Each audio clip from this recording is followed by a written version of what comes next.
Hey, what's up you guys? This is Rob from Gay Guy Plays, and today we focus on the oral when we take a look at the language of Dressed to Kill. Now, I'm becoming more and more aware that some of you may not quite understand what I mean when I say things like bass tones or accent tones, or muted versus vivid shades. Some of you may be asking, what the fuck is a grayish? Today, I thought that I would go through some of my more common terms so we could all be on the same page. However, do let me preface this with the fact that I am not a color imagerist, so some of my phrasing may not be textbook. However, I've looked it up and much of the vernacular I use still conveys the same ideas.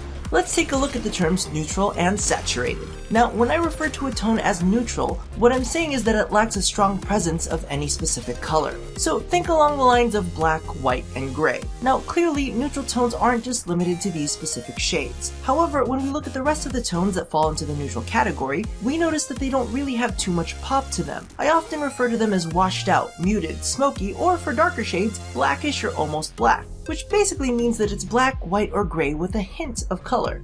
Occasionally, you may hear me refer to a tone as greige or greigey, which is a mixture of the word gray and beige. When I call a color greigey, it simply means that the tone has been dulled down specifically with a gray. Simply put, it's like a pastel, but grayer. And if you don't know what the hell a pastel color is, then I can't help you. You need to Google that shit. Now, on the other end of the spectrum, we have colors that are saturated, which means that they have a strong presence of a specific tone. Now, I know that sounds kind of weird, but basically, when a color is more neutral, it can be kind of hard to tell what that tone is. But when it's saturated, you can tell it's a blue, or you can tell that it's a red. Other than semantics, it shouldn't be hard to tell what color a color is. Now, clearly, there are different levels of saturation, from slightly saturated to decently pigmented, all the way up to brights and vivids. Now, when you hear me call a color extremely vibrant, or use the term brights, neons, and vivids, those are saturated colors on crack. They are in-your-face, extremely intense shades and you cannot miss them, even though sometimes you wish you did. In addition, there are also things I refer to as gem tones. Now, these are saturated tones, but instead of being bright, they fall on the darker end of the spectrum. These tones are quite rich, and by far some of the more gorgeous tones to use as accent colors. Which brings me to the next section. Moving on from intensity, I also tend to refer to things as bass tones and accent tones. Now, these specifically reference the Warframes themselves. A bass tone is usually the predominant tone found on the frame, and anchors the rest of the colors used on it. In general, it's pretty easy to spot, however, there are a few frames such as Zephyr, Hydroid, and Chroma that are a tad bit more complicated. In addition, depending on the frame, there may be more than one section that can be considered a bass tone. Customization is extremely subjective, so don't be surprised if you run into that.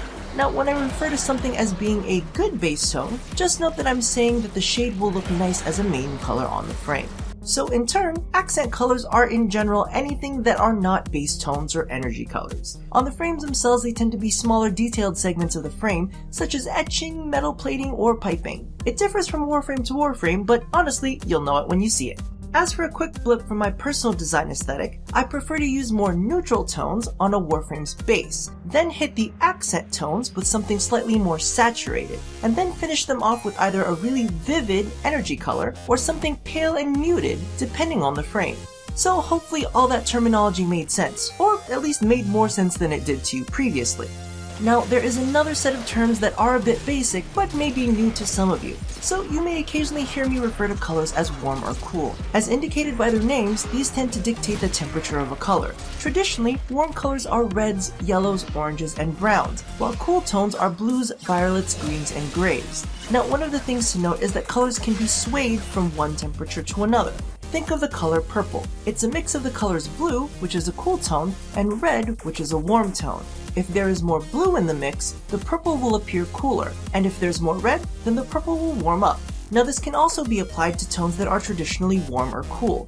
If you mix a traditionally warm red with a hint of blue, it can appear cooler than reds tinted with a bit of orange. Now, for those of you who still don't quite grasp warm and cool tones, there is no better way to get a quick reference for these two than by looking at the fire palette in regards to warm colors and the ice palette in regards to cooler shades.